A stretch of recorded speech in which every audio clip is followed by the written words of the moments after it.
Welcome back. This is to my podcast number 4. Podcast number 3, I talked about my problems, my solutions, what were some outcome of my problems, and what's a lesson learned, or what are lessons learned, and what are the next step that if you come across this, what can you do? So, problem that I discussed, and then what? My vision was very clear, and that helped me with my episode 3. With episode 4, as I told that I'm going to be covering my journey as I started working towards my journey as a pharmacist. In my story, you'll see also the problem, the solutions, the outcome of the solutions, and what are the lessons learned. And you'll learn along with them. As I started working as a pharmacist, I had a problem with communications. As I have an Indian accent of English, and as I worked in African American community, and their pronunciation is totally different, and it was really hard to really understand that. So I had to really work on finding a solution. The solution I found is,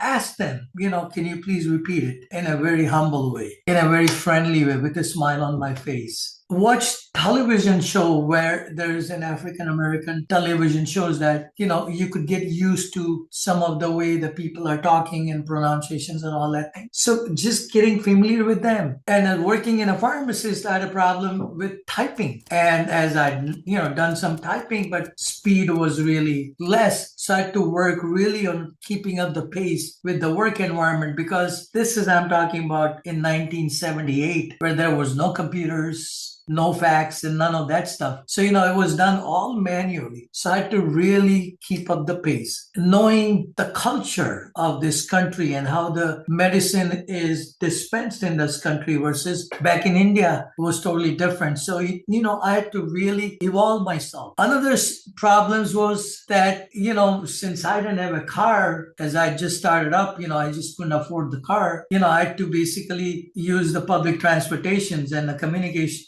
commute was almost an hour, where I had to walk about 2 or 3 blocks, take a bus, and then the bus will take me all the way. And then I get down where my stop is, and then again walk. So that commute was almost about hour 15 minutes. And since I'm not familiar with how the public transportation work, how the bus and train works and all that thing, so I had to really figure that out. And at times I was confused, but I had to just be patient. And in spite of just crying or getting confused and all that thing, staying in a resourceful state of mind was very important. And it was difficult. And I came through it. Roommates. I had 3 roommates. They all 3 different personality. They have different work schedules. And then sharing room with them, who's going to prepare meal, when somebody's going to eat, the time of the bathrooms and all that thing. That all had to be sorted out. And after somebody cooks, who's going to doing dishes, who's going to do weekly maintaining, vacuuming and all that thing. And since, I came from the environment where everything was handled at home, I didn't have to be a part of it.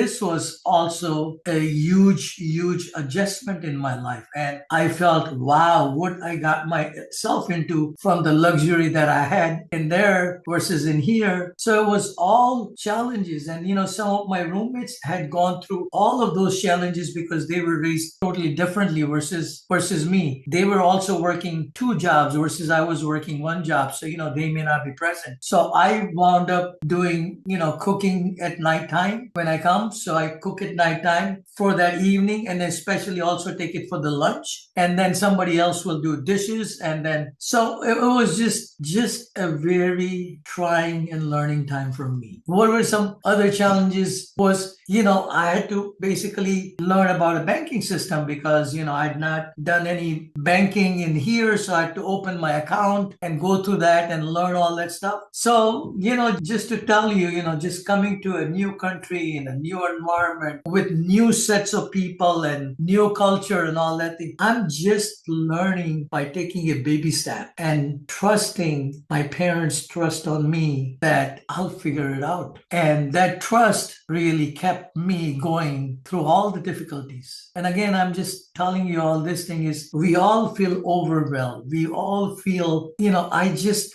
can't do this right. I can't move forward with all this thing coming in difficulty. You know what? The solution is one step at a time, one thing at a time. Pause. Take time, relax. And if you feel like crying, don't hold it. If you need to ask and go for help, just go ask for help like I did. This is life. And when you're alive, thank God that there are problems, because problem makes your life worth living. As you overcome the problem, you become better and you keep growing in your life. If you just give in to the problems, you will not progress in life. So thank God for all the problems that come in my life. I thank God for all the problems that come, so that I could step up and I could look at problem solutions. What are the outcome and what are the lessons learned through all this thing? And I'm so glad that, even at age 70 that I'm going through, there's always some problems. There's always some situations. And I always go back to those 4 steps,